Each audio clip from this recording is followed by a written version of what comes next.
Mudyang dakbayan nga matahumpog nga mauswagon, mahigalaong katawhan kaliwat nga tabunon, kadugo nila po. This is a very good opportunity among us and umaroy pinaka-trending online nga business. It will help you, it will improve your living standards, and it will also redound to the benefit of the city. O San Carlos, syudad nga hamili, ihalat kining pagpati, pagmahal nga dili mulubad.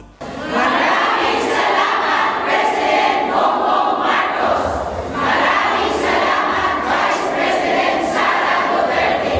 Maraming salamat, Sir Raymond Bibigulan. Maraming salamat, Vice Mayor Christopher Paul Carmona.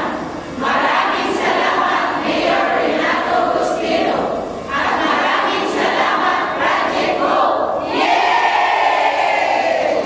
Dakbayang San Carlos,